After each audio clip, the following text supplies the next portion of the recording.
Assalamualaikum warahmatullahi wabarakatuh. Apa kabar anak-anak? Semoga anak-anak ibu masih dalam keadaan sehat walafiat semuanya dan masih tetap semangat belajar dari rumah pada hari ini. Hari ini, ibu akan melanjutkan pembelajaran di tema 4, subtema 3, pembelajaran 3 dan 4.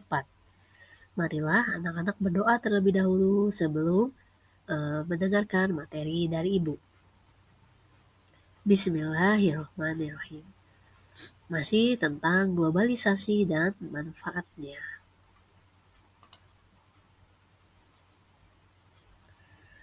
Materi pertama yang Ibu akan sampaikan tentang langkah-langkah melengkapi teks rumpang. Anak-anak tahu nggak teks rumpang itu apa? Teks rumpang itu teks yang kosong, artinya yang titik-titik tuh ya, kalau di buku tema kalian ada titik-titiknya. Itu rumpang, artinya kosong. Ya. Yang pertama, bagaimana langkah-langkahnya? Pertama, bacalah teks yang ada dengan cermat. Lalu, temukan topik atau permasalahan yang dibahas dalam teks tersebut. Perhatikan sebelum dan sesudah bagian yang rumpang. Lengkapilah bagian rumpang tersebut dengan menghubungkan bagian sebelum dan sesudahnya. Pastikan kamu menggunakan bahasa Indonesia yang baik dan benar dengan memperhatikan Pedoman Umum Ejaan Bahasa Indonesia atau PUEBI. Nah, ini dia langkah-langkahnya anak-anak dalam melengkapi teks rumpang. Nah, contohnya seperti apa? Nah, ini adalah contoh dari teks rumpang. Anak-anak kalau perhatikan di situ ada garis, garis kosong, tidak ada kalimat. Nah, itu namanya teks rumpang, ya, kosong. Jadi tugas anak-anak adalah melanjutkannya, mengisi kekosongan dari teks rumpang itu. Nah, kalau di buku tema kalian, tanda teks rumpang itu ada titik-titik panjang, ya. Nanti diperhatikan. Di sini ada sebuah paragraf. Pembangkit listrik tenaga surya adalah pembangkit listrik yang mengubah, nah kosong, rumpang ya. Lalu ada lanjutannya, pembangkitan listrik dapat dilakukan dengan pemusatan energi surya. Pemusatan energi surya menggunakan sistem lensa atau cermin dikombinasikan dengan sistem pelacak untuk memfokuskan energi matahari ke satu titik untuk menggerakkan mesin kalor. Nah, tugas anak-anak adalah mencari kalimat yang sesuai atau berhubungan dengan kalimat pada sebelumnya. Di sini kalimat sebelumnya itu pembangkit listrik tenaga surya adalah pembangkit listrik yang mengubah. Nah, bisa diisi dengan pembangkit listrik yang mengubah tenaga surya menjadi energi listrik.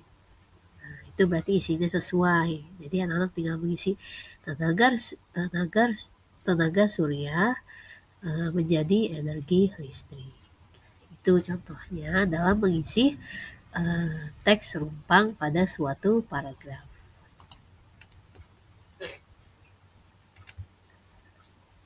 Materi selanjutnya tentang memanfaatkan energi matahari dalam kegiatan sehari-hari. Yang pertama, nah ini anak-anak boleh catat di buku catatan kalian. Yang pertama, sumber energi tak terbatas. Ingat, matahari adalah sumber energi yang tak terbatas.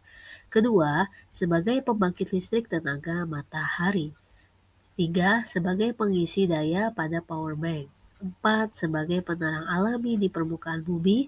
5. Membantu mengeringkan pakaian. 6. Membantu mengeringkan tanah. 7. Membantu dalam proses pengeringan air laut untuk pembuatan garam. Ke-8. Membantu kesehatan tulang. Banyak sekali ya energi matahari, manfaatnya dalam kegiatan sehari-hari kita.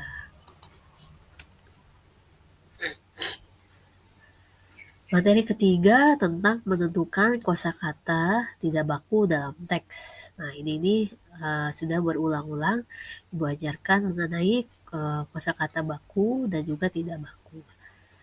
Teks eksplanasi ditulis menggunakan kosakata baku, kalimat efektif dan sesuai dengan Pedoman Umum Ejaan Bahasa Indonesia atau PUEBI. Kamu dapat mengetahui suatu kata baku atau tidak dengan cara memeriksanya di Kamus Besar Bahasa Indonesia atau KBBI. Nah, anak-anak, jika tidak mempunyai KBBI, anak-anak bisa mencek melalui online atau Google, tulis saja di situ Kamus Besar Bahasa Indonesia. Nanti ada ya di Google. Anak-anak bisa cek apakah kata-kata yang anak-anak temukan itu merupakan kata baku atau tidak baku.